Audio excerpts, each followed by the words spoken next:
अरे जीव, हे जीव, अनुराग के सहित प्रेम पूर्वक श्री राम नाम का जप करो।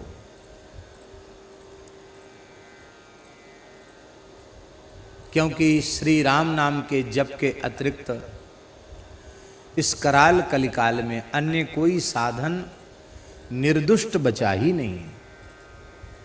युग की भयंकरता के कारण, काल के दुष्प्रभाव से सभी साधन विकृत हो चुके हैं। सब में कोई न कोई दोष आ गया है। केवल और केवल श्री राम नाम ही ऐसा साधन है जो निर्दोष है। सब चीज मिलावटी हो गई, बीज संकर हो गए, संकर बीज। शुद्ध बीज उपलब्ध नहीं है खेती में, सब संकर बीज। फलों में संकर फल, फलों में सांकर्य दोष आ गया, बीजों में सांकर्य दोष आ गया, दूध दही घी सब मिलावटी हो गया, मिर्च मसाले खाने पीने के पदार्थ तो मिलावटी है, मनुष्य मिलावटी हो गया। मनुष्यों में वर्ण संकरता आ गई। जहर भी शुद्ध मिलना मुश्किल है, जहर भी मिलावटी मिलता है। ऐसी स्थिति में जिसमें किसी काल में, किसी अवस्था में किसी भी प्रकार की मिलावट संभव न हो, वह क्या है? वह केवल और केवल श्री राम नाम है, हरि नाम है, कृष्ण नाम है। चाहे जैसा कराल कलिकाल आ जाए, भगवान नाम में मिलावट संभव नहीं है। कलयुग ने सारे साधनों को दूषित कर दिया है, पर हरिनाम ही एक ऐसा है जिसके आगे कलयुग भी घुटने टेक देता है। कलयुग नतमस्तक हो जाता है, क्योंकि कलिकाल में राम नाम के सिवाय वैराग्य, योग, यज्ञ, तप और दान ये भी किसी न किसी दोष से ग्रसित हो चुके हैं। वैराग्य का वेश तो है, पर मन में जैसा वैराग्य होना चाहिए वैसा वैराग्य नहीं है।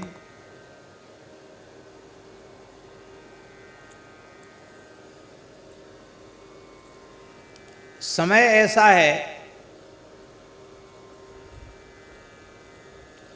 कि आपके मन में वैराग्य भी हो और किसी निर्जन घोर जंगल में जाकर आप सोचें कि वहां रह के हम अपना साधन करेंगे, भजन करेंगे, वहां भी कोई न कोई उपद्रवी तत्व पहुंच जाएंगे। एक बहुत अच्छे महात्मा थे, एक नदी के किनारे एक जंगल में अच्छी जगह थी, वहां बैठकर वे भजन करने लगे। बहुत अच्छा लगा उनको वहां, वहीं फिर उन्होंने अनुष्ठान ले लिया। बहुत अच्छे महात्मा। अब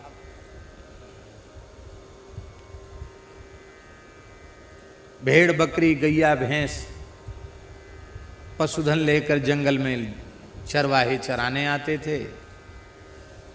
उन्होंने देखा यहाँ अच्छी जगह है, महात्मा के हैंडपंप भी लगवा दिया था किसी, हैंडपंप भी है, पानी का सहारा भी है। वहीं वो लोग दिन में बैठ जाते, वहीं जुआ खेलते, ऊट पटांग चीज भी करने लगे, खाने पीने भी लगे। महात्मा को बड़ा विक्षेप हुआ। कभी कभी उन महापुरुष के दर्शन करने जंगल में दूर दूर से लोग आ भी जाते थे, कभी कोई अधिकारी ऑफिसर भी आ जाते थे दर्शन करने। तो महात्मा तो मौन रहते थे, बहुत कम से कम बोलते थे। तो उन्होंने बड़े प्रेम से उन लोगों को समझाया कि भैया देखो, यहाँ आना किसी को मना नहीं, जंगल है, पर यहाँ ये सब उटपटांग काम मत किया करो। गाली गलौज, लड़ाई झगड़ा, उल्टी चीज पलटी चीज, खाना पीना, ये सब यहाँ मत किया करो। बड़े प्रेम से मना किया उन्होंने। वे बदमाश से उन्होंने सबने विचार किया कि इस बाबा जी बड़ा प्रभावशाली है, बड़े बड़े अधिकारी भी इसके पास आ जाते हैं, कहीं थोड़ा इसने इशारा कर दिया तो हम सब तो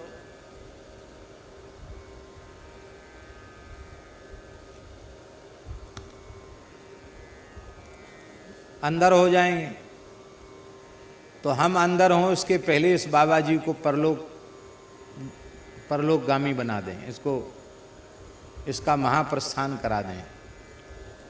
तो एक जगह अखंड कीर्तन होना था एकादशी का, उस कीर्तन में सम्मिलित होने वे जा रहे थे। शाम का समय था, वे छिपकर खेत में बैठ गए बदमाश, और कुछ कारण नहीं, कुछ महात्मा ने कहा नहीं, बिना पीछे ही लाठियां मारने लगे। दुबला पतला शरीर था महाराज जी, पधार गए। वे अपनी जान तो मरा छोड़ के चले गए थे, लेकिन थोड़ी उनमें चेतना थी। राम राम राम राम करते रहे। जिले का कलेक्टर और सब आ गए। वे उन लोगों को पहचानते भी थे, क्यों काफ़ी समय से वहाँ रह रहे थे। लेकिन एक ही बात, मेरे द्वारा किसी प्राणी को पीड़ा न पहुँचे, हमारे किसी प्रारब्ध का फल हमारे शरीर ने भोगा, इसमें किसी का कोई दोष नहीं है। पूछने पर भी कलेक्टर के उन्होंने श्री वृंदावन बिहारी लाल की जय, जय जय श्री सीताराम। जय हो प्रभु, बड़ी कृपा।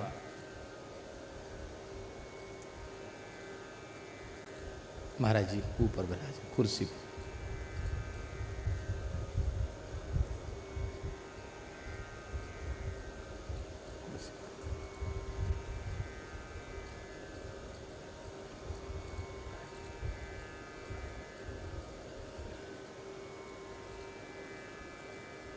बड़ी कृपा।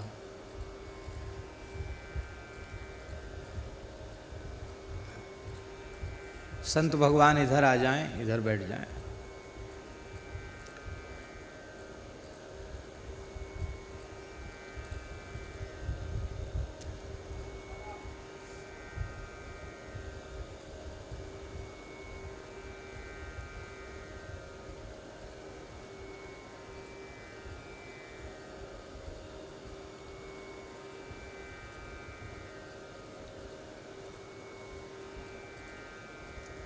श्री वृंदावन बिहारी लाल की जय, जय जय श्री राधे।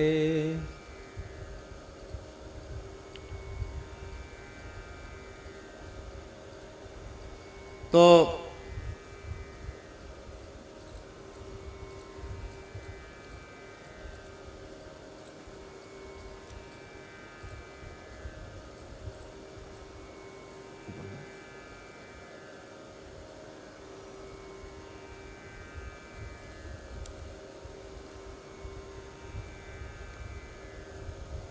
अब हम निवेदन यह कर रहे थे कि उन महापुरुष के भीतर तीव्र वैराग्य था और भजन की निष्ठा थी, इसलिए भीड़ भाड़ में, शहर में, गांव में उनका मन नहीं रमा और उन्होंने जंगल पसंद किया।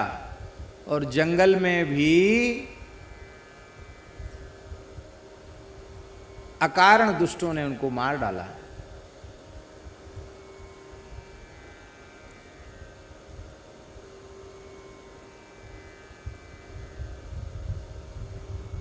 खैर, परमात्मा ने, प्रकृति ने सबको दंडित किया।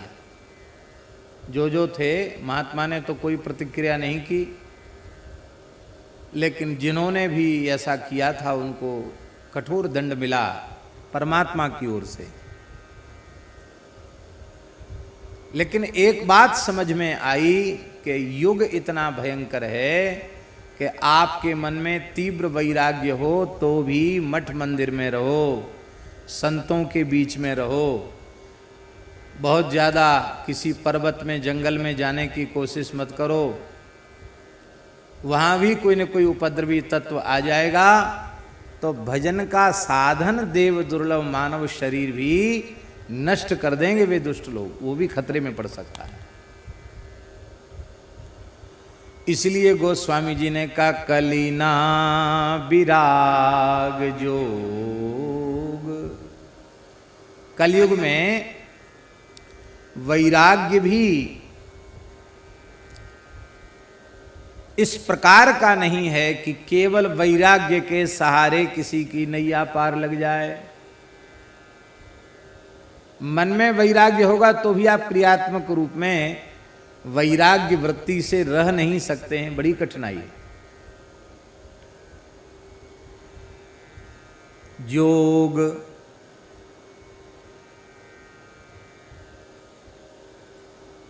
योग भी भोगी पुरुषों ने, कामनायुक्त पुरुषों ने योग को भी अत्यंत दूषित कर दिया है। योग है क्या? भगवान के श्रीमुख का वचन है, योगस्य लक्षणम बक्ष्ये सवीजस्य नृपात्मजे मनो येनैव विधिना प्रसन्नम याति सत्पथम। भगवान कपिल कह रहे हैं माता देवहूति से, माता जी मैं योग का लक्षण बता रहा हूं।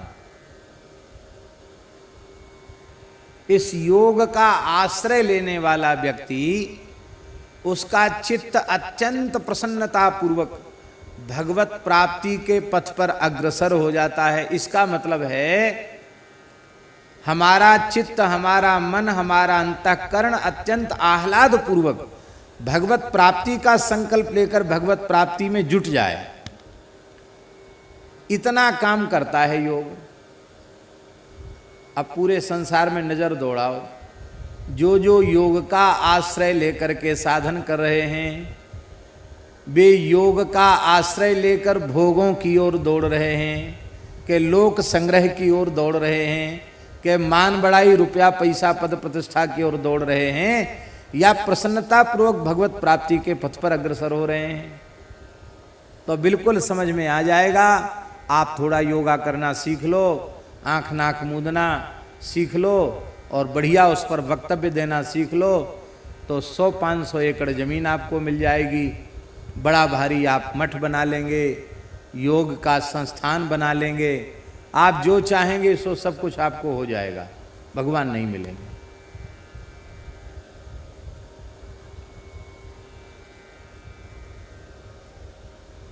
झांसी की घटना है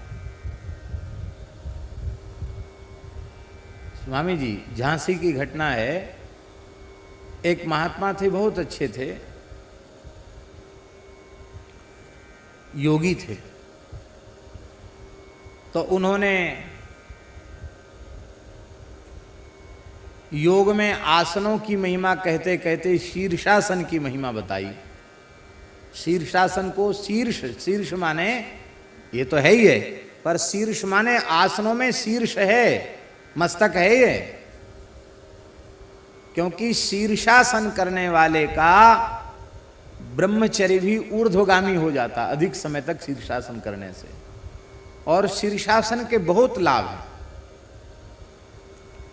पूज्य स्वामी कृपात्री जी महाराज शीर्षासन से नित्य ही संपुटित दुर्गा पाठ करते थे, नित्य, ऐसा हमने सुना।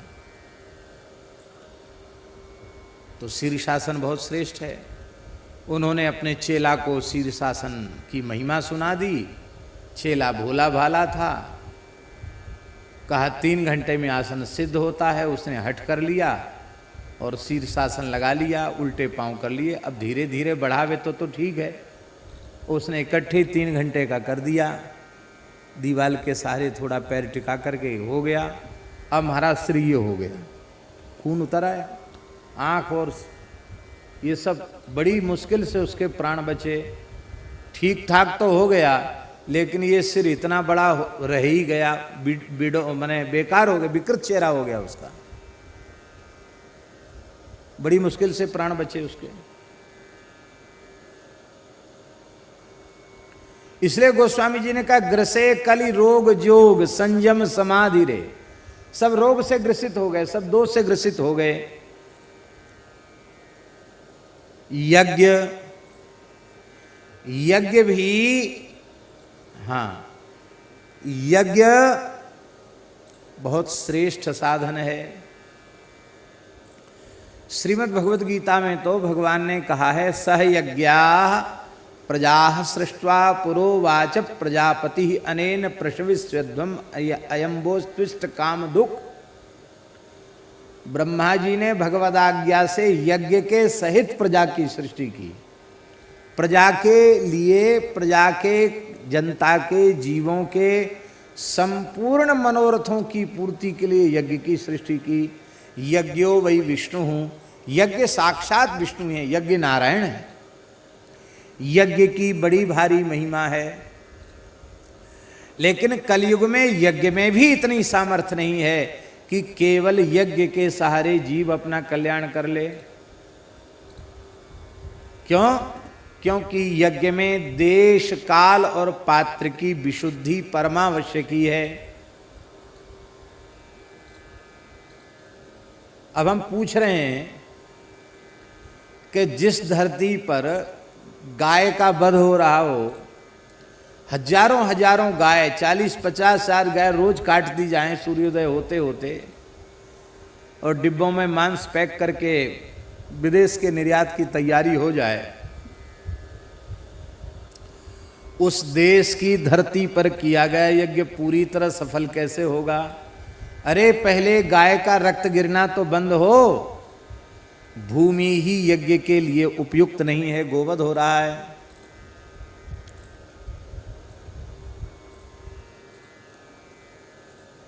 शुद्ध अन्न नहीं है, यज्ञ में अन्न का प्रयोग होगा, शुद्ध अन्न नहीं है। अन्न भी दूषित है, रासायनिक अन्न है, विषैला अन्न है, वो यज्ञ के योग्य नहीं है।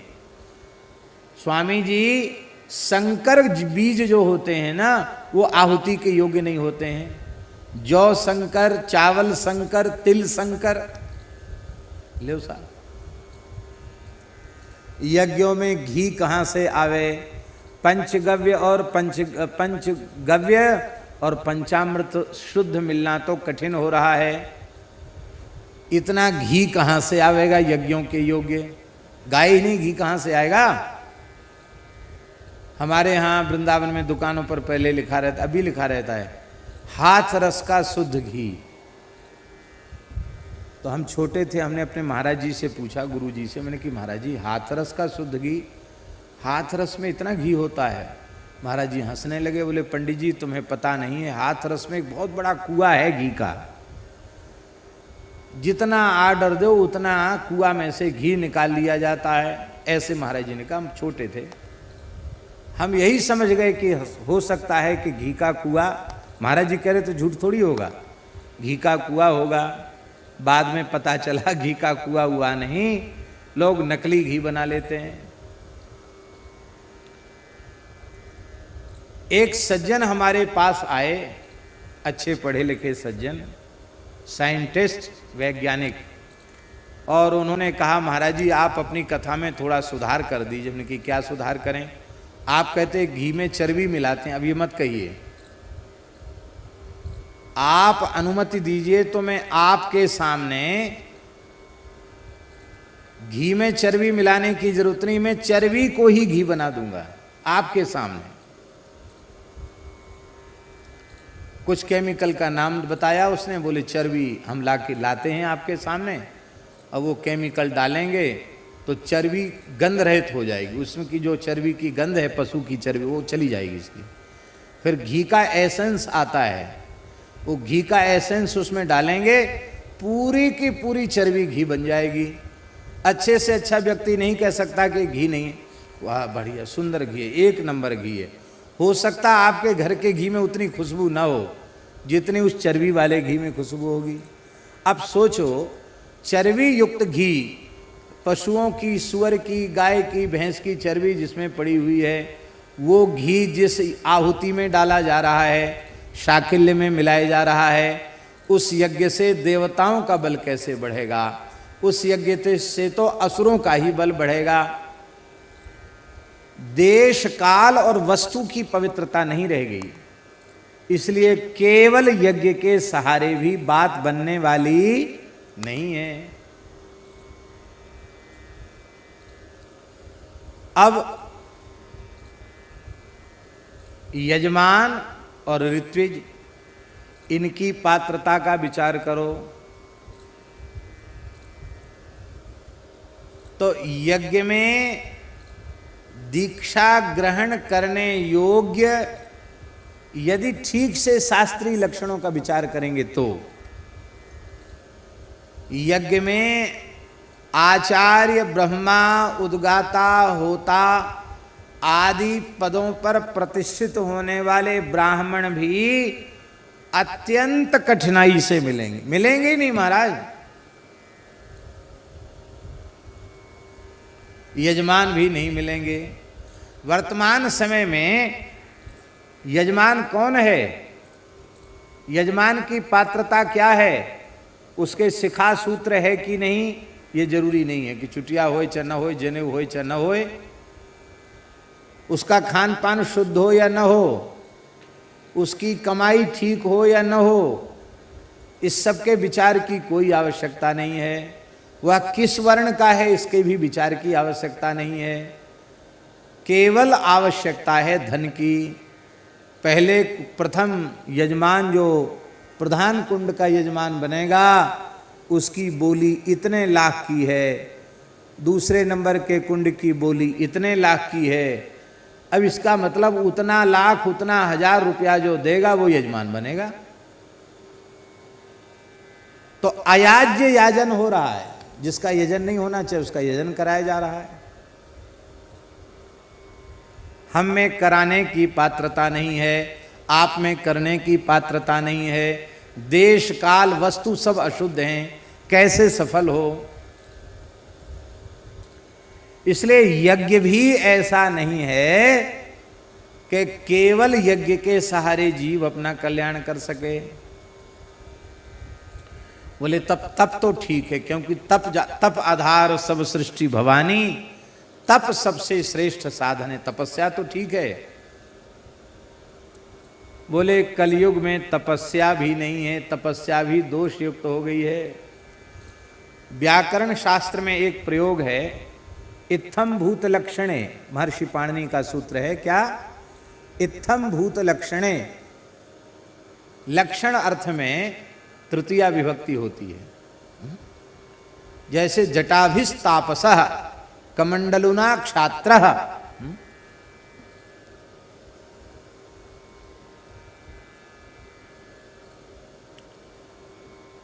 वेणुभिर्यतिः, त्रिदंड वेणुभिर्यतिः। तो लक्षण अर्थ में तृतीया है। जटाभिस्तापसः, बोलिए तपस्वी है, कैसे पता चला? वो जटा भी, जटाओं से पता चला कि ये तपस्वी है। जटाभिस्तापसः। अब जटाभिस्तापसः को देख लो, इधर ठंडी हवा फेंकने वाली मशीन बगल में रखी हुई है, ये तपस्वी का चिन्ह है। कोमल आसन पर पीछे तकिया के सहारे बैठे हैं, ये तपस्वी का चिन्ह है।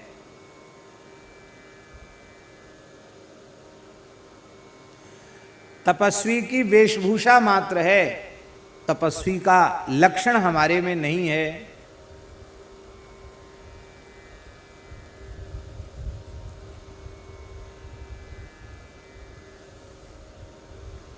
आपने देखा होगा कुछ महात्मा तप करते हैं, करना भी चाहिए, तप की बड़ी महिमा है। बड़े बड़े तपस्वी संतों में आज भी हैं।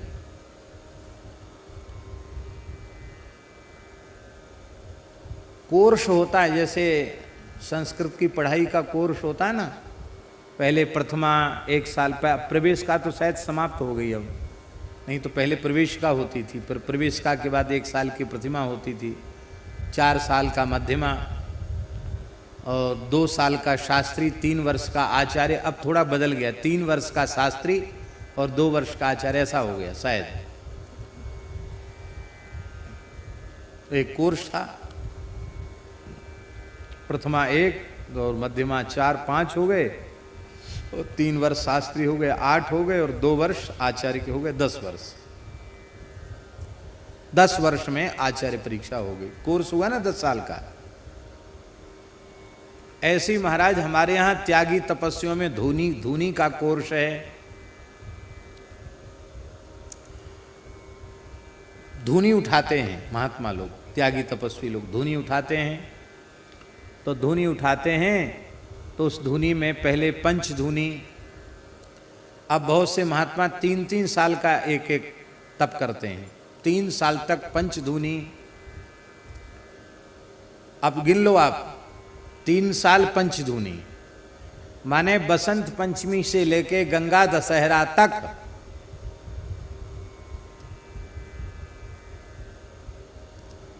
सवेरे सवेरे नहीं, 10:30-11 बजे दिन जब खूब प्रचंड धूप हो जाती तब, उस समय से लेके दिन में 3 बजे तक, जब तक भयंकर धूप रहती तब तक चौड़े मैदान में बैठ के गैया के गोबर से लीप करके और 5 जगह गाय के गोबर की कंडी की अग्नि प्रज्वलित करके 5 ढेरियों में हवन करके फिर बैठ करके जप करते हैं। अग्नि के बीच में ऊपर से आग बरस रही है सूर्य नारायण की, इधर से वो धुआं की, कंडा की धुआं की अग्नि, और भजन करते हैं।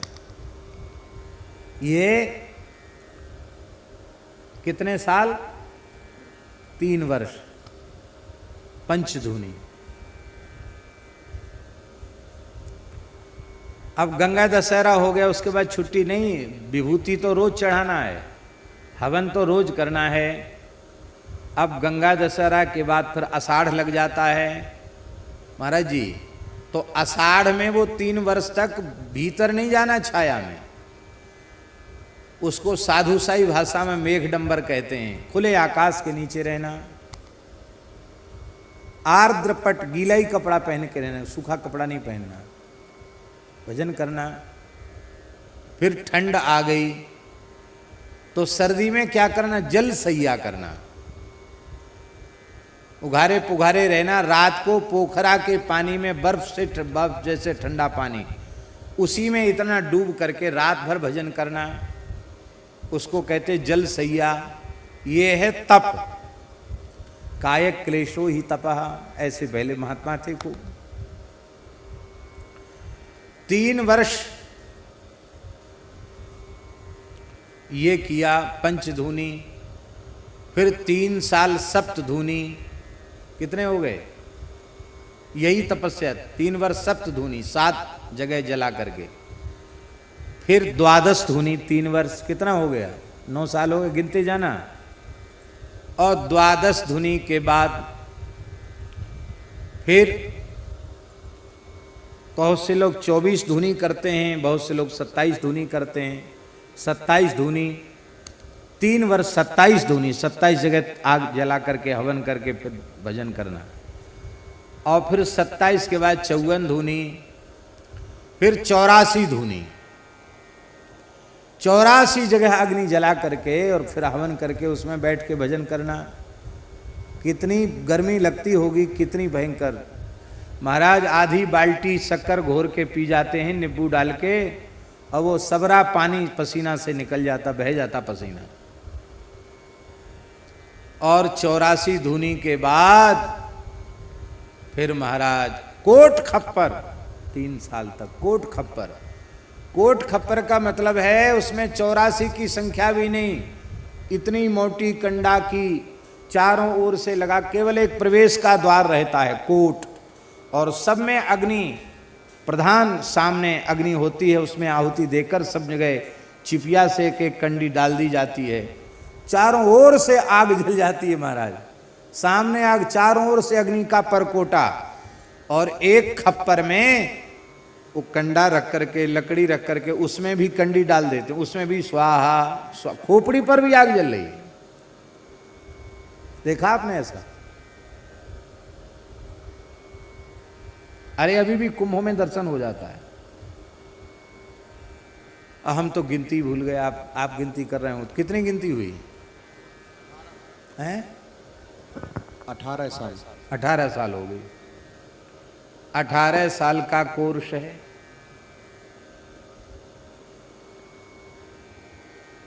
अब सुनिए, प्रार्थना है, बुरा नहीं मानना।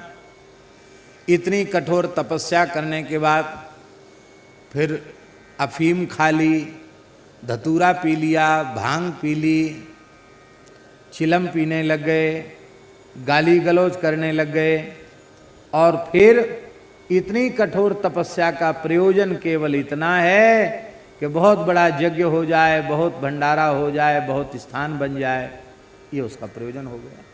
क्या हुआ तप का लाभ? भैया बड़ी विनम्र प्रार्थना है, तप अवश्य होना चाहिए, पर प्रेम मूर्ति श्री भरतलाल जी उस तपस्या का आदर्श होना चाहिए। राम राम रघुपति जपत, श्रवत नयन जल जात। एक तप होता है, एक दिव्य तप होता है। ये तप है, दिव्य तप क्या है? भगवान में इतना प्रेम हो जाए, शरीर संसार से इतना वैराग्य हो जाए, भगवत प्राप्ति की ऐसी व्याकुलता जग जाए कि उस व्याकुलता में हमें भोग छोड़ने न पड़े, हमारे सारे भोग छूट जाएं। और उस समय जो भगवत विरह होता है, उस विरह में जो सब कुछ छूट जाता है, वो दिव्य तप है।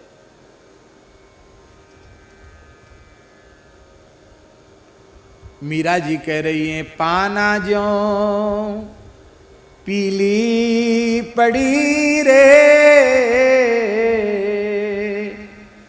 पाना ज्यों पीली पड़ी रे, लोग कहें पिंड रोग, छाणे लाघण में किया, पिया मिलन के जोग, ना तो नाम को जी, मासों तनक न तोरो जाए। भगवत विरह में पान के पत्ते के जैसी पीली पड़ गई। लोग कहने लगे मीरा को पीलिया हो गया। लेकिन ये किसे पता है कि मीरा ने भगवत विरह में कितने दिन से कुछ भी खाया पिया नहीं है। मांस गल गल छीजिया, करक रहा गलिया ही आंगुलिया, री मूदड़ी मेरे आवण लागी बां, बाबुल बेद बुलाइया, पकड़ दिखाई मारी बां, मूरख बेद मरम नहीं जाने, कसक कलेजे मान। ये है भगवत विरह, इसको दिव्य तप कहते हैं। महाराज जी जब वैखरी से राम नाम मध्यमा में, और मध्यमा से जब पश्यंती में राम नाम पहुंच जाता है, तब विरह की पीर जगती है, तब विरह से व्यथित होता है। और तीव्रताप धुता शुहा, सारे अशुभ विरह की अग्नि में ही जलकर भस्म होते हैं। चाहे जितनी कठोर तपस्या कर लो, चाहे जितना जप आदि कर लो, चाहे जितनी दान पुण्य तीर्थ यात्रा आदि कर लो, सर्वथा अशुभों का भस्मसात होना तो केवल तीव्र भगवत विरह से ही संभव है, और कोई साधन नहीं। तीव्र भगवत विरह, सारे पाप जलकर भस्म हो जाते हैं, सारे अशुभ जलकर भस्म हो जाते हैं। और ये तीव्रताप बिना श्री राम नाम के अनन्य भाव से जप किए, बिना प्रेम पूर्वक अनुराग पूर्वक श्री नाम का आश्रय लिए बिना, हरि गुरु संतों की सेवा किए बिना, गौ ब्राह्मण का समादर किए बिना, यह पात्रता जीव को कथमपि प्राप्त नहीं हो सकती।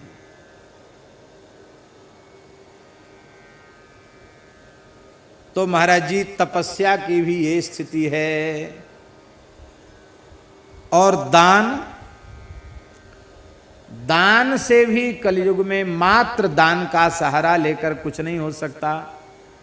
महाराज कलयुग में कहां से होगा? द्वापर त्रेता सतयुग में नहीं हो पाया केवल दान से, तो कलयुग में कहां से होगा? कैसे धर्मनिष्ठ थे वे लोग? भगवान ने नृग से पूछा कि तुम गिरगिट योनि में चले गए थे, तुम कौन हो, अपना परिचय दो, बड़े दिव्य रूप में मेरे सामने प्रकट भय हो। तो महाराज नृग बोला, अरे आप हमको नहीं जानते, आपने हमारा नाम नहीं सुना। यदि आपने दानियों का नाम सुना होगा, यदि ते कर्णमस्पृशम, यदि आपके कान में दानियों का नाम पड़ा होगा तो उसमें पहला नाम हमारा है। भगवान भोरे बन गए, बोले हम तो नहीं जानते, हमने लिस्ट ही नहीं सुनी दानियों की, आप खुद ही बता दीजिए आपका, आपने कितना दान किया जो पहले नंबर पे नाम आ गया आपका। नृग बोला, यावत्यः सिकता भूमे यावत्यो दिवितारकाः यावत्यो वर्षधाराश्च तावती ही अददास्मगाः। वो कहता है धरती में जितने रजकण हैं, वर्षा में जितनी बूंदें हैं, आकाश में जितने नक्षत्र हैं, उतनी संख्या में मैंने गायों का दान किया है। गिन सकते हो धरती के रजकण? आकाश के तारे गिन सकते हो? वर्षा की बूंदें गिन सकते हो? इसका मतलब है कोई गिनती ही नहीं, असंख्य गायों का दान किया। इतना बड़ा दाता गिरगिट बन गया, कहां कल्याण हुआ।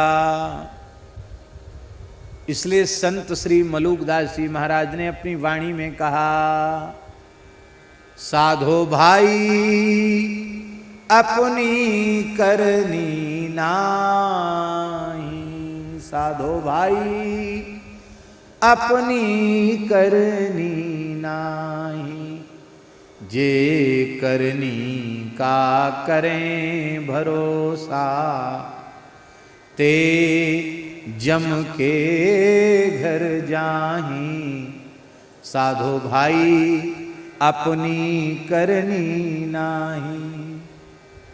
उदाहरण दे रहे हैं मलुकदास जी।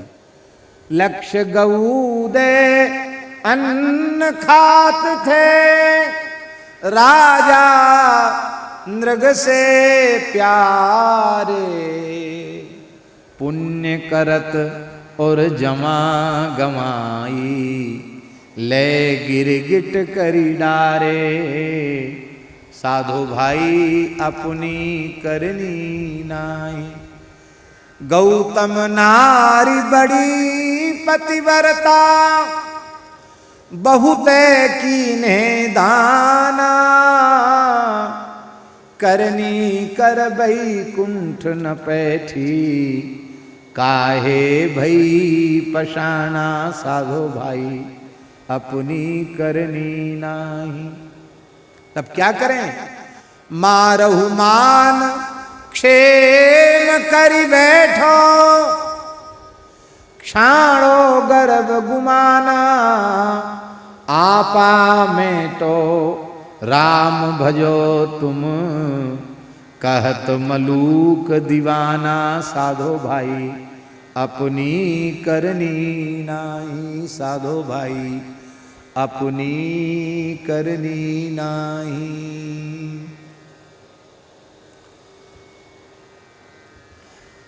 कलयुग में दान की स्थिति क्या है?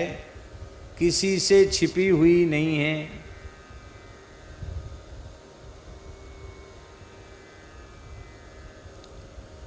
भगवान की कृपा से हमने तो साफ शब्दों में कह रखा है कि जो धर्मशास्त्र के अनुकूल हो, न्यायोचित हो, सही हो, वही करना, अनुचित सोचना भी नहीं। ऐसे ऐसे लोग होते हैं, हम तुमको इतना दे देंगे, इतने की रसीद हमको दे दीजिए, उसमें से इतना हमको वापस कर दीजिए, उसमें से इतना हमको वापस कर दीजिए। वो भी सोचते चलो यहाँ तो एक एक पैसा की परेशानी है, इतना लेते हैं आधा वापस कर देंगे।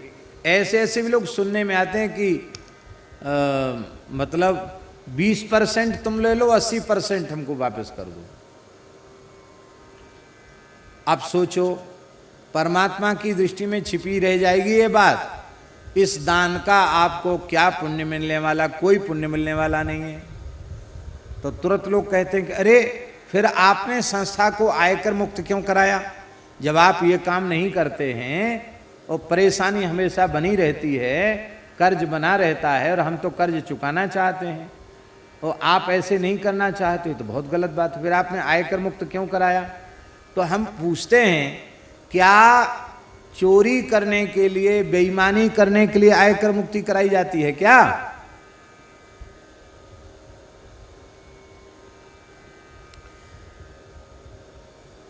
एक क्षत्रिय एक ब्राह्मण के यहां आए, जमींदार थे, राजा ही थे एक तरह के, घोड़े पर बैठ के आए, घोड़ा चलते थे। तो एक तो राजा साहब हैं, ठाकुर साहब हैं, घर आए हैं, अतिथि हैं, उनका सत्कार करना चाहिए। तो उनको कहा कि आप चाय पीते हैं, चाय पी लीजिए। तो चाय का नाम सुनते ही उन्होंने ऐसे कान पर हाथ रख लिया। बोले हम चाय तो पीते हो, चाय पीने की हमारी इच्छा भी है, लेकिन आपके यहाँ चाय का शब्द कान में पड़ जाएगा तो भी हमको पाप लग जाएगा। क्यों? क्योंकि आप हमारे कुल गुरु हैं। हमने, हमारे पूर्वजों ने आपके यहाँ गोदान किया हुआ है और आपके घर में जो गाय हैं वो हमारे पूर्वजों के द्वारा दी हुई जो गाय हैं उन्हीं का वंश है। तो वो जो दान की हुई जो गाय हैं उन्हीं के वंश का तो दूध आप चाय में डालोगे तो वो दूध हमारे पेट में, जो गाय हमने दान कर दी, वो दान की हुई गोवंश का दूध यदि मेरे पेट में चाय के माध्यम से चला जाएगा तो मैं क्षत्रिय हूं, मेरे सारे पुण्यों का नाश हो जाएगा। महाराज मैं कहाँ पचा पाऊंगा, मुझे नरक जाना पड़ेगा। इसलिए चाय पीने की इच्छा होते हुए भी आपके घर चाय नहीं पी सकता। आप हमें जल पिला दो, आपका अतिथि सत्कार मान लिया जाएगा। ये सत्य घटना है महाराज जी। अब आप बताओ, ऐसा विचार करने वाले लोग हैं आज?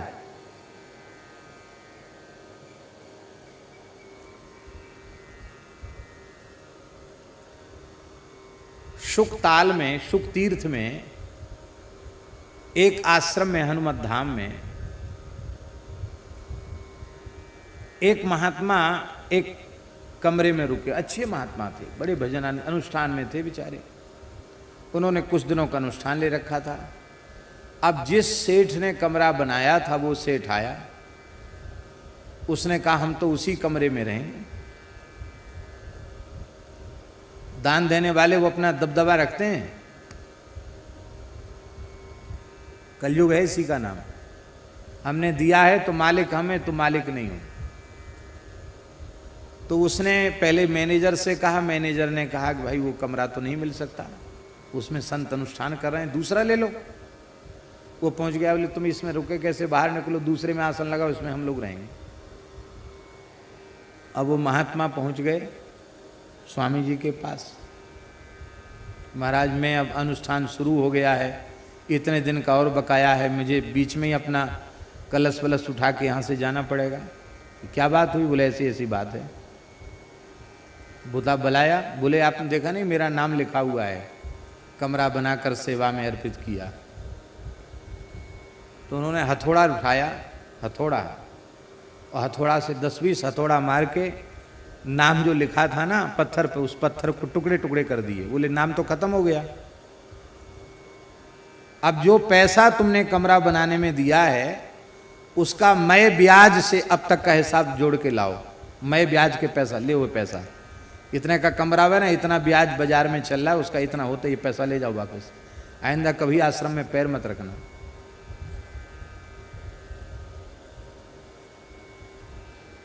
हमने जिस वस्तु का दान कर दिया उस पर अब हमारा स्वत्व कैसे रहा?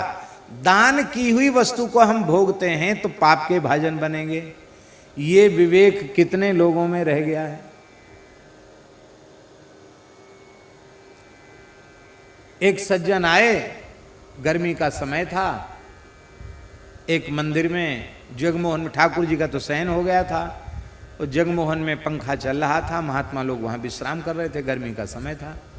वो भगत जी आए, उन्होंने पंखा बंद कर दिया। महात्मा बोले भाई इतनी गर्मी पड़ रही है, अपने पंखा क्यों बंद कर दिया? अरे बोले महात्माओं के इतना गुस्सा करते हो, पंखा क्यों बंद कर दिया? ये पोता पोती आए हमारे साथ, पंखे की पंखुड़ियों में इनका नाम लिखा है, चलते हुए पंखे में तो नाम नहीं पढ़ सकते, इसलिए पंखा बंद कर दिया है, ये नाम पढ़ लेंगे फिर चालू कर देंगे। यहां तक हम पीछे पड़े हुए हैं, लेकिन हमें अत्यंत प्रसन्नता होती है जब कोई समर्पित भाव से सेवा करने के बाद भी अपना कहीं भी नाम नहीं चाहते हैं, तो प्रसन्नता होती है। ये हरिगुरु संतों की कृपा है। तो दान भी अत्यंत दूषित हो चुका है। दान की देश, काल और पात्र, इसका विचार नहीं रह गया।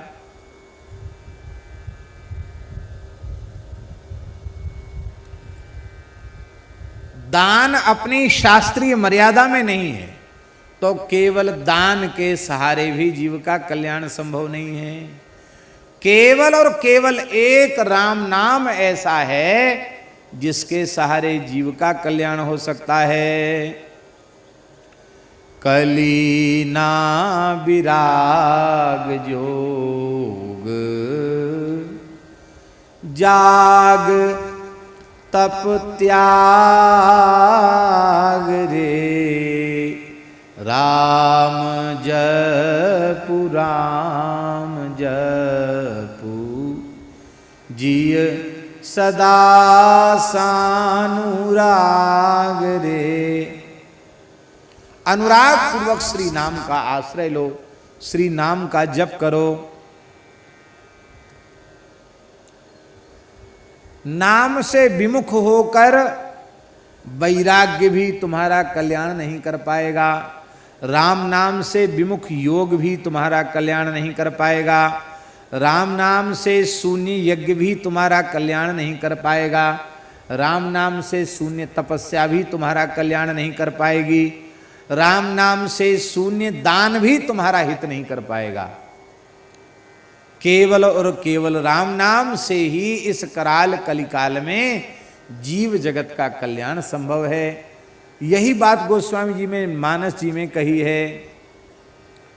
चहु जुग चहु श्रुति नाम प्रभाव, कलि विशेष नहीं आन उपाऊ। कलयुग में विशेष इसलिए है क्योंकि राम नाम के अतिरिक्त कोई कल्याण का दूसरा साधन ही निर्दुष्ट नहीं बचा है। सब साधनों में काल की करालता से कोई न कोई दोष आ चुका है। केवल यह साधन दोष रहित है। अब एक बड़ी ऊंची बात गोस्वामी जी कह रहे हैं।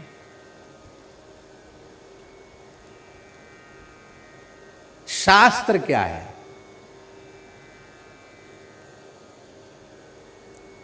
शास्त्र क्या है? विधि निषेधात्मको शास्त्र है। विधि और निषेधात्मक जो है वो शास्त्र है। अयम कर्तव्यम, ये करना चाहिए, अयम अकर्तव्यम, ये नहीं करना चाहिए। तत्र शास्त्रेण किं क्रियते, महाभाष्यकर पतंजलि जी ने पस्पसान्निक में कहा है, वही व्याकरण महाभाष्य में, शास्त्रेण किं क्रियते, शास्त्र से क्या होता है, क्या किया जाता है शास्त्र से? शास्त्र हमारे किस काम में आता है?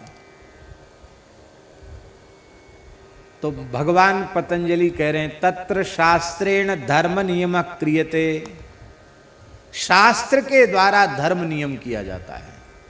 विधि और निषेध बताए जाते, ये करो ये मत करो। जैसे उपवास में अन्नादि का हम त्याग कर देते हैं, खाते पीते नहीं हैं, उपवास रख लेते हैं। तो बोले यत्किंचित कुछ आहार ही तो लेना है, तो हम फलाहार ही क्यों करें? फलाहार मत करो, क्या करें? बोले ऐसा करो, साली नाम का भात बना लो और उर्द की दाल बना लो, दाल भात खा करके व्रत करो। पतंजलि जी करें, शाली मांसादिन्यपि व्रतयितुम शक्यम। साली नाम का चावल और उर्द, इसके द्वारा व्रत कर लो। बोले नहीं नहीं, ये नहीं कर सकते आप। क्यों? बोले इन चीजों का निषेध है। कहाँ निषेध है? शास्त्र में निषेध है, मत खाओ ये। तब तत्र शास्त्रेण किं क्रियते, शास्त्र से क्या किया जाता है? बोले शास्त्र में ये लिखा है वयोव्रतो ब्राह्मणः, वेद में लिखा है ब्राह्मण व्रत करे तो दूध पीकर करे। ब्राह्मण को कोई भी व्रत करना हो तो गैया का दूध पी के करे, देसी गाय का, जर्सी का नहीं, भारतीय देसी गाय, वेद लक्षणा गाय का दूध पीकर ब्राह्मण व्रत करे। पयोव्रतो ब्राह्मणः। क्षत्रिय व्रत करे तो कैसे करे? बोले यवागु व्रतो राजन्यः। क्षत्रिय फलाहारी लपसी खा करके, सिंघाड़े की लपसी और जाने क्या क्या फलाहारी लपसी होती ना, उसको खा करके, पतला हलुआ लपसी कहते हैं, लपसी खा करके व्रत करे क्षत्रिय। बोले भाई ब्राह्मण को खाली दूध पीने की विधि क्यों, क्षत्रिय को लपसी खाने की विधि क्यों?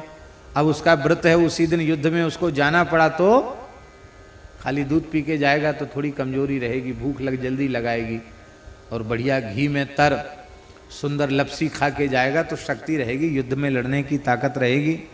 तो गौ ब्राह्मण की रक्षा के लिए, राष्ट्र रक्षा के लिए शस्त्र उठाना है, इसलिए उसको ये विधि। वैश्य को भी बहुत काम है, कृषि गोरक्ष वाणिज्य उसका काम है, तो सब काम धंधा उसको संभालना है, अर्थव्यवस्था तो उसी को जुटानी है सबकी। इसलिए वैश्य के लिए भी लिखा है कि दूध पी के न करे। तब क्या करे? बोले आमिक्षाव्रतो वैश्यः, छेना खा करके या दूध की कोई मिठाई खा करके वैश्य व्रत कर ले, उसमें भी शक्ति खूब बनी रहेगी। अब ये विधि किसने बताई? शास्त्र ने विधि बताई, वो ये करे, वो ये करे, वो ये करे। खेद का अपगम, वासना की पूर्ति के लिए मनुष्य कैसे भी अपनी वासना की पूर्ति कर सकता है, लेकिन शास्त्र कहता नहीं, इयम गम्या इयम अगम्या, ये गम्या है और ये अगम्या है। ये कौन बताएगा? ये शास्त्र बताएगा। तो शास्त्र हमारे प्रातःकाल जगने से लेके सोने तक कर्तव्य का निर्णायक विधायक जो शास्त्र है, उसको शास्त्र कहते हैं। इसी को भगवान ने गीता में कहा, तस्मात् शास्त्रम प्रमाणम ते कार्य व्यवस्थितौ। कार्य अकार्य की व्यवस्थिति में शास्त्र ही प्रमाण है। भगवान ने स्वयं को प्रमाण नहीं बताया, शास्त्र को प्रमाण बताया।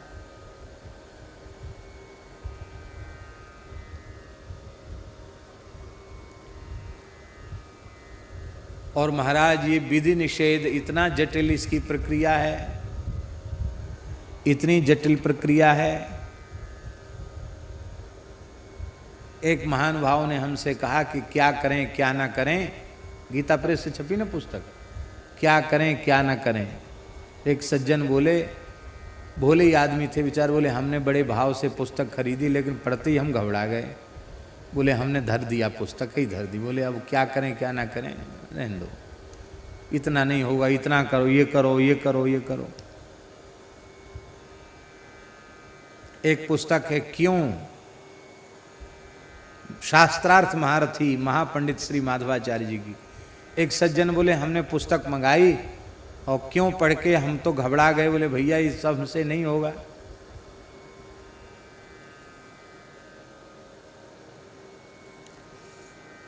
धर्म अधर्म क्या है? वेद प्रणहितो धर्मो ह्यधर्मस्तद विपर्ययः, वेदो नारायण साक्षात स्वयंभूरिति सुश्रुम।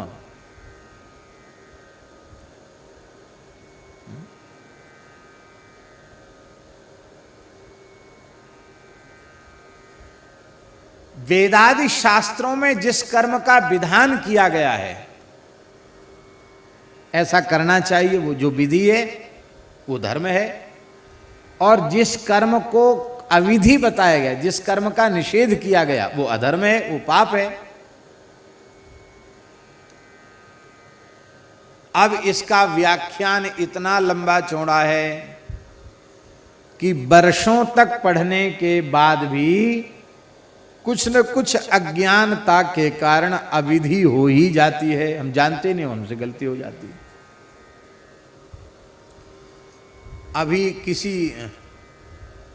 अभी एक दो दिन की ही बात है, हमारा हाथ इधर छू गया, हम लेटे थे तो तुरंत आवश्यकता हाथ धोने की हुई। हमने योगेंद्र जी को कहा कि आचार्य जी जल लाइए, तो उन्होंने तुरंत हाथ में जल दिया, देने लगे। तो मैंने उनके ऊपर से हाथ छू करके जल का स्पर्श किया। क्यों?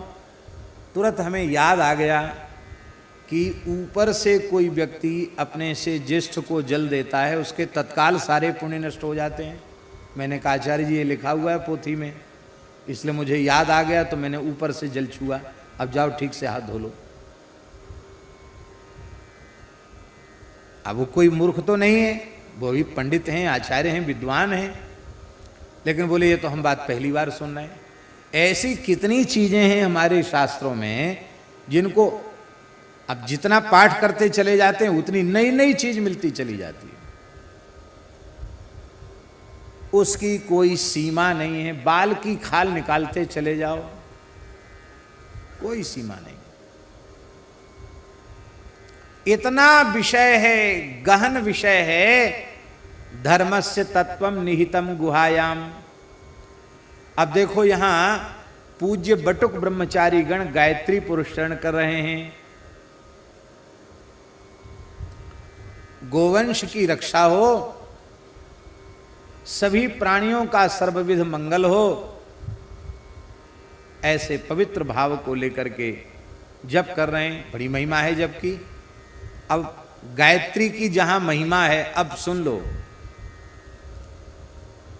बारीकी की बात बता रहे हैं। आप लोग गायत्री जप कर रहे हैं, शाप विमोचन भी कर रहे हैं। अब मान लो शाप विमोचन न करें तो?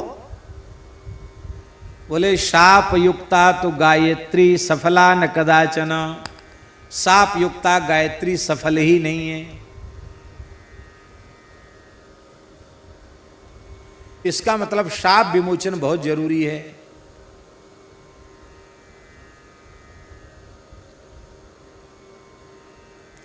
जपादौ तो पठेत हृदयम जपान्ते कवचम पठेत। जप के आरंभ में गायत्री कवच पढ़ना चाहिए, गायत्री हृदय, और जप के अंत में गायत्री कवच पढ़ना चाहिए। बोले तब सफल होगा। बोले इतने से? बोला अभी और विधि है। क्या? कहते जप के आदि में 24 अक्षरों की 24 मुद्राएं हैं, और जप के अंत में फिर 8 मुद्राएं हैं, फिर तर्पण है, फिर विसर्जन है। बोले चलो हमने ये तो कर लिया, अब और सुन लो। मंत्र, मंत्राक्षर, मंत्र का स्वर, मंत्र के ऋषि, मंत्र का चंद्र, मंत्र के देवता और मंत्र का अर्थ, इनका ध्यान करते हुए जप करो। अब बताओ ऐसे कौन कर रहा है? शायद कोई भगवान की दया से कोई एक हो तो पता नहीं, एक भी मिलना मुश्किल हो जाएगा। बोले इतना ही हो गया, और बारीकी बताएं। अभिन्न पादा गायत्री ब्रह्म हत्याम प्रयच्छति, भिन्न पादा तो गायत्री ब्रह्म हत्याम व्यपोहति। अभिन्न पादा गायत्री ब्रह्म हत्या जैसा पाप लगा देती है, और भिन्न पादा गायत्री ब्रह्म हत्या जैसे पापों को नष्ट कर देती है। अब अभिन्न पादा और भिन्न पादा क्या है? मंत्र का 4 भाग में उच्चारण करना, ये भिन्न पादा है। प्रणव 3 व्याहृति, और फिर मंत्र के 3 भाग, और सीधे सीधे मंत्र बोल देना, ये अभिन्न पादा है। अब 4 भाग में कौन कौन जप कर रहे हैं और एक साथ पूरा जप कौन कर रहे हैं, अब ये देख लो।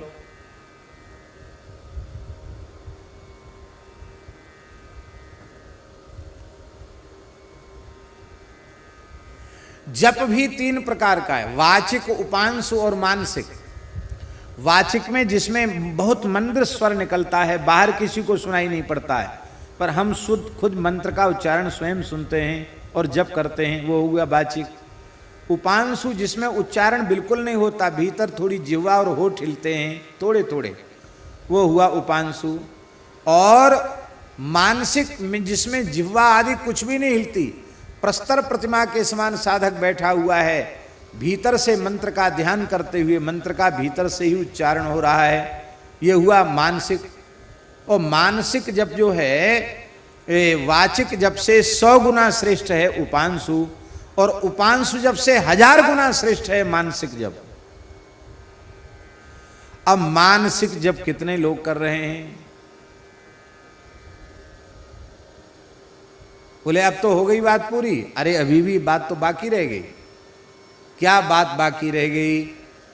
बोले बात ये बाकी रह गई कि जब आप वेद पाठ करेंगे उस समय वरेण्यम आया है तो वरेण्यम मानसिक रूप से बोलकर स्वर लगावेंगे, और जब जप करने बैठेंगे तो वरेण्यम नहीं बोला जाएगा, वरेण्यम ऐसा बोला जाएगा, तभी 24 अक्षर होंगे। ये और सावधानी रखनी है, पाठ में अलग जप में अलग। बोले अब तो कुछ बाकी नहीं, अभी भी बाकी है महाराज। अरे अब क्या बाकी रह गया? बोले अब बाकी ये रह गया कि व्यग्र चित्तो हतो जपः, सारी सावधानी कर ली और जप में चित्त व्यग्र है। कभी ऐसे हो गए, कभी ऐसे हो गए, कभी ऐसे हो गए, कभी लुढ़क गए, कभी मंत्र भूल गए, कभी नींद आ गई तो माला ही हाथ से गिर गई, और कभी देखने लगे कि अरे सुमेरु कहाँ चला गया, इतना लंबा चौड़ा मंत्र है, ऐसे ऐसे देखने लगे सुमेरु कहाँ गया, वहां भाग के जाना हमको। व्यग्र चित्तो हतो जपः। हम इसलिए नहीं सुना रहे हैं आपको ये विधि निषेध कि आप आज से ही हाथ जोड़ लो, कब हो गया भजन, अब नहीं करना इतना, अरे राम राम, बाल की खाल। इसलिए कह रहे हैं कि आपको पूरा लाभ मिले, आप सावधान होकर विधि पूर्वक जपिए, बहुत श्रद्धा पूर्वक जपिए। और एक प्रार्थना है, बड़ी विनम्र प्रार्थना है, जप पाठ आदि का संकल्प हमने हाथ में जल लेकर कर लिया तो प्राणपण से उस संकल्प की पूर्ति में जुटना चाहिए। क्योंकि देवताओं के सामने, भगवान के सामने आपने जल लेकर प्रतिज्ञा की है, यदि हम उसे पूरा नहीं करते तो एक जन्म नहीं जाने कितने जन्मों तक उसका परिणाम हमें भोगना पड़ेगा। इसलिए बहुत सावधानी की आवश्यकता है।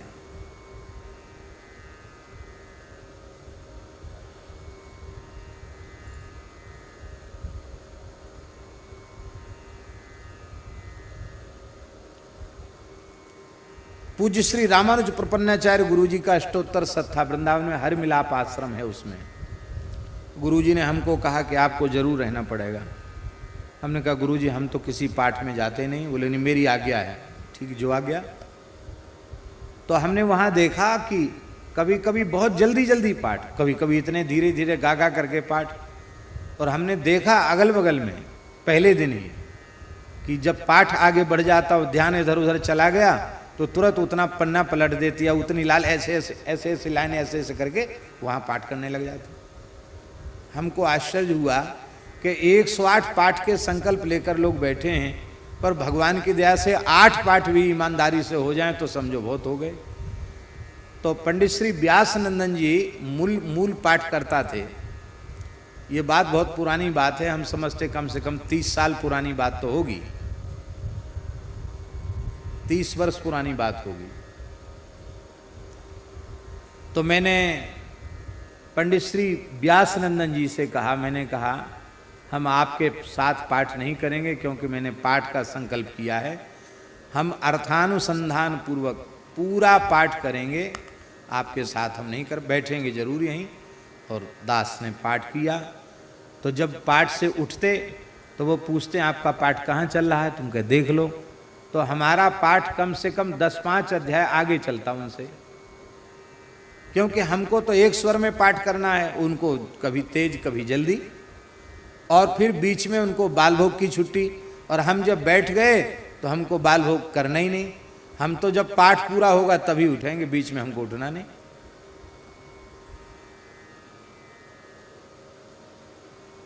क्योंकि जब हमने संकल्प लिया है, संकल्प ने प्रतिज्ञा, यदि हम प्रतिज्ञा पूरी नहीं करते हैं तो जब तक सूर्य चंद्र आकाश में है तब तक हमें नरक में पड़े रहना पड़ेगा।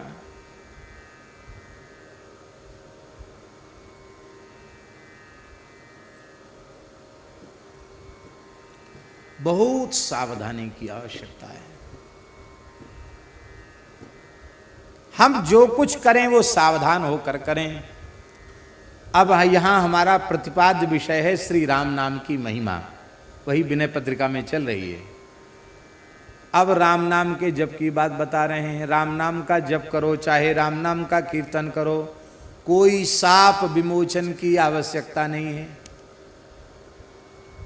राम नाम को कोई शाप नहीं लगा किसी का, कोई शाप विमोचन नहीं करना है। ये भी नहीं है कि आप कुशा पर बैठ के जपोगे तो ये मिलेगा, व्याघ्र चर्म पर बैठकर जपोगे तो ये मिलेगा। दिशा का भी नियम नहीं है। आपको जहां मन लगे, जब मन लगे, जहां मन लगे वहां राम राम करना शुरू कर दो। कोई अंगन्यास करन्यास नहीं करना, कोई विनियोग नहीं करना, कोई शाप विमोचन नहीं करना, आदि में कोई कवच और हृदय का भी पाठ नहीं करना। और भाय कुभाय अनख आलस हूँ, नाम जपत मंगल दिशि दस हूँ। और कहीं आपने मंत्र का जप करते करते उल्टा पलटा बोल दिया तो, अरे उल्टा पलटा बोलने की बात छोड़ दो, एक स्वर में गड़बड़ी हो गई। त्वष्टा ऋषि को इंद्र शत्रु विवर्धस्व माचिरम जहि विद्विषम, इसमें इंद्र शत्रु शब्द में अंतोदात्त पढ़ना चाहिए था, पर वे आदि उदात्त पढ़ दिया उन्होंने। आदि उदात्त पढ़ देने से इंद्र शत्रु शब्द में बहुब्रीहि समास हो गया, और अंतोदात्त पढ़ते तो तत्पुरुष समास होता, तो तत्पुरुष समास ना होकर बहुब्रीहि हो गया, अर्थ ही बदल गया, संकल्प बदल गया। वो त्वष्टा ऋषि यज्ञ कर रहे थे, इंद्र को मारने वाला पैदा हो, इंद्र के हाथ से मरने वाला पैदा, वृत्तासुर पैदा हो गया। इसलिए मंत्रो हीन स्वरतो वर्णतो वा, महर्षि पाणिनि कह रहे हैं, मंत्रो हीन स्वरतो वर्णतो वा मिथ्या प्रयुक्तो न तमर्थमाह, सबाग वज्रो यजमानम हिनस्ति यथेन्द्र शत्रु स्वरतो पराधात। और राम नाम कहत मुनीस महेश महात्म, उलटे सूधे नाम को, उलटे सूधे नाम को, कली नाम काम तरु राम को, कली नाम काम तरु राम को। उल्टे सूधे नाम, राम राम कहने से तो कल्याण हो ही जाएगा, मरा मरा कहने वाले का भी कल्याण हो जाएगा। उल्टा नाम जपत जग जाना, वाल्मीकि भय ब्रह्म समाना।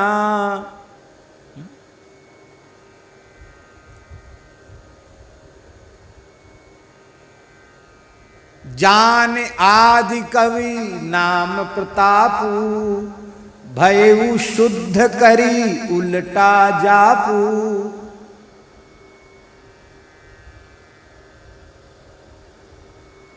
इसका मतलब है गायत्री जप मत करो, ये नहीं करे, गायत्री मत करो ये होता तो आपको प्रार्थना ही हम क्यों करते, आप तो सब विधि पूर्वक कर रहे हो।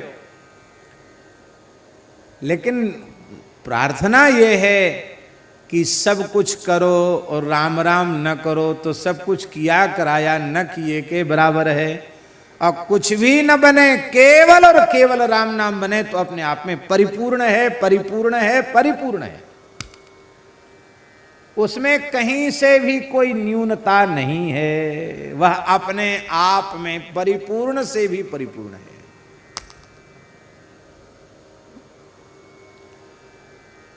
तो बोले आपने तो हमको कथा कह के उलझा दिया, इतना विधि निषेध सुना दिया कि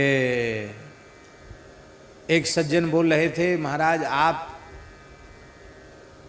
आपकी कथा से नए युवक तो एकदम भाग जाएंगे, वो आएंगे नहीं, वो कहेंगे धर्म से ही विमुख हो जाएंगे। इतना आप ज़्यादा बता देते हो कर्मकांड के, नए बच्चे तो घबरा जाएंगे। अरे भाई अब हम ऐसी बात बता रहे हैं जिसको सब लोग मान सकते हैं।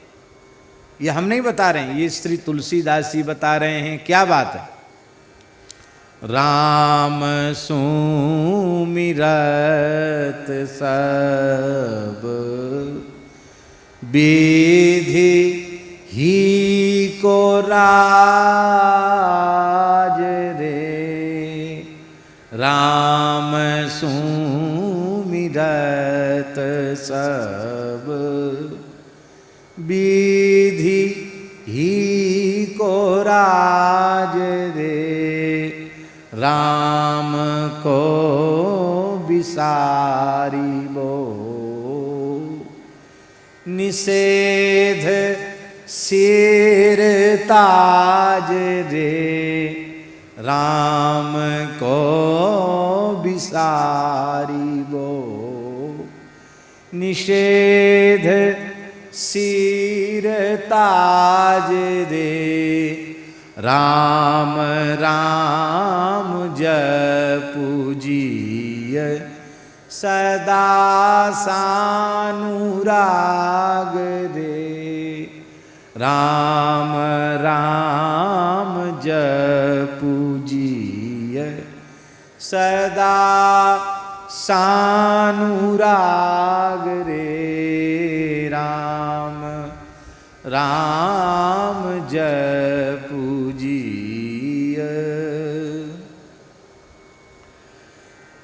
सारी विधियों का सिरताज राम जी का स्मरण है। आप ईमानदारी से भगवत प्रीत्यर्थ पूर्ण निष्काम भाव से केवल राम जी की प्रसन्नता के लिए ही उनके पवित्र नाम का अहर्निश जप करते हैं तो आपके द्वारा वेदादि शास्त्रों में कही गई संपूर्ण विधियों का सविधि संपादन हो गया। और आपने संपूर्ण विधियों का सविधि संपादन किया, किंतु श्री राम नाम का आश्रय नहीं लिया, तो विधि करने पर भी सारे निषेध किसी न किसी रूप में आपके अनुष्ठान के, आपके धर्म कर्म के व्यवधायक सिद्ध हो जाएंगे। इसलिए सबसे बड़ी विधि क्या है? राम राम जपो, राम राम स्मरण करो, राम राम गाओ, यही विधि है। और श्री राम जी को आधे क्षण भी भूलो मत, निरंतर भगवान के पवित्र नाम का स्मरण करो।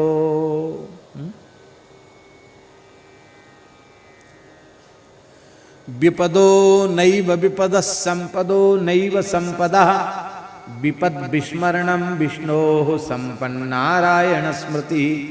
विपत्ति विपत्ति नहीं है, संपत्ति संपत्ति नहीं है। भगवान को भूल जाना ये सबसे भारी विपत्ति है, भगवान की याद करना ये सबसे बड़ी संपत्ति है। इसलिए सारे निषेधों का सिरताज है राम जी को भुलाना, और सारी विधियों का सम्राट है राम जी की याद करना, उनके पवित्र नाम का स्मरण करना।